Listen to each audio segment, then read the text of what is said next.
समता दल के तत्वाधान में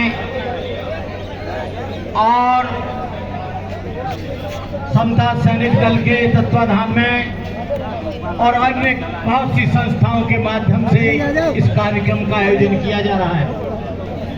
आज न कोई पार्टी देखनी है, न कोई संस्था देखनी है, न कोई दल देखना है, केवल बाबा साहब डॉक्टर अम्बेडकर को देखना है।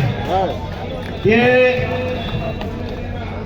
मैं जब से बीजेपी की गवर्नमेंट आई है तब से देख रहा हूं कि बहुजन समाज के प्रेरणा स्थलों को निशाना बनाया जा रहा है। आरएसएस के कहने से, बीजेपी के कहने से ये यही नहीं है, मऊ की धरती पर भी ये इंक्रोचमेंट करना चाहते हैं। दीक्षा भूमि पर भी पूरा का पूरा नेस्त नाबूद इन्होंने कर दिया। और जो 1962 में बाबा साहब की मूर्ति लगी थी, जो समाज के लोगों ने बड़े संघर्ष के साथ लगाई थी, उसको भी इन लोगों ने हटा दिया। मोदी जी, ये सब तुम्हारे इशारे पर हो रहा है और तुम ये मत समझ लेना कि ये आज का आंदोलन है। ये आज का नहीं है, ये 365 दिन का आंदोलन है और तब तक आंदोलन चलता रहेगा जब तक डॉक्टर बाबा साहब अम्बेडकर की मूर्ति को स्थापित नहीं किया जाएगा। ये बाबा साहब के वो बच्चे हैं जिन्होंने 2 अप्रैल 2018 को 14 बच्चों की इन्होंने बलि दी। और आपको कहना चाहता हूं मैं, जुल्मों सितम की बिजलियां किस पर पड़ी, दलित आंखें किसके ऊपर ठिकरी, किसकी किरणें देखी सूरज था लजीला हो गया, किसके तरकों से ब्रह्म पीला हो गया। तुम अछूतों का हकीकी लीडर कौन था, निर्वन्यथों का लीडर कौन था, सच बताओ कौन निद्रा से जगा कर चल दिया, जिसकी मेहनत ने तुम्हें फल दिया।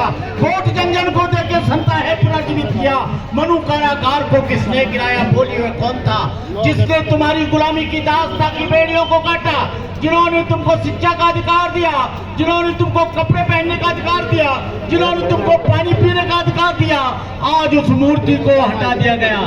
ये लोग लगातार अम्बेडकरी भावनाओं को आहत कर रहे हैं। समता सैनिक दल उसके लिए लगातार प्रयास कर रहा है, भारतीय बौद्ध महासभा कर रही है, सारे ही संगठन कर रहे हैं। लेकिन मुझे अफसोस है जो डॉक्टर अम्बेडकर के नाम पर सत्ता में आते हैं, जो प्रधानमंत्री बनते हैं, गृह मंत्री बनते हैं, जो संसद सदस्य बनते हैं, विधायक बनते हैं। बाबा साहब अम्बेडकर ने विधायिका में रिजर्वेशन दिया था, लेकिन ये 135 बेईमान लोग ये केवल वोट लेकर जब सीट से आते हैं, लेकिन ये समाज की बात नहीं करते।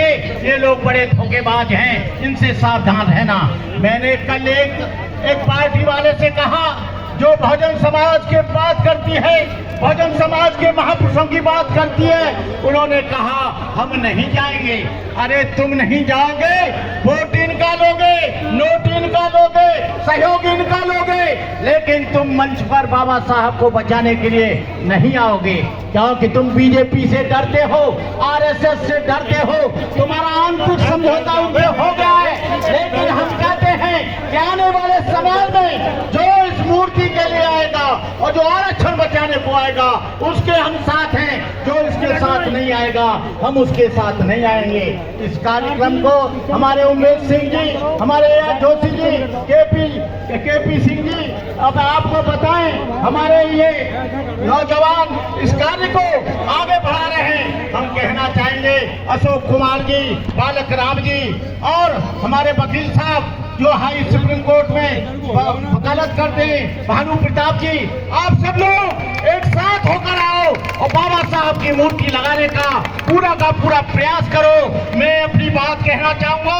इस आंदोलन में कोई कायर और बुद्धिमान आदमी नहीं आए, वो आए जो बाबा साहब के नाम पर अपना सब कुछ कुर्बान करने के लिए तैयार है। साथ हमारे वह आगे जिसको किसी का गम होवे, नई खुशियों मिलने की, ना खाने का मातम होवे, चाहे सूरज आग उगलता हो, सर्द वही शबनम होवे, दर्द भरी शबनम होवे, नहीं खौफ सीने में हो, ना जोश में जिसके दम होवे, बांका शेर बबर होवे, हिम्मत में आजम होवे, लगा हो ताने बाने में मखलूक जब होवे, मसावात का चश्मा हो, सत्य न्याय का जामे जम होवे, साथ हमारे वह आवे जिसको न किसी का गम होवे। ये बीजेपी को, आरएसएस के लोगों को बाबा साहब की मूर्ति से घबराहट हो रही है, लेकिन बाबा साहब की मूर्ति को तुम हटा सकते हो, लेकिन बाबा साहब के विचार को आप कभी नहीं मार सकते। जब तक ये धरती और आसमान रहेंगे, बाबा साहब इस धरती पर रहेंगे। इन्हीं शब्दों के साथ मैं अपनी बात समाप्त करते हुए, अपने अथक परिश्रम से क्योंकि भारत का संविधान दिया, स्त्री और अछूतों को समता शक्ति सम्मान दिया।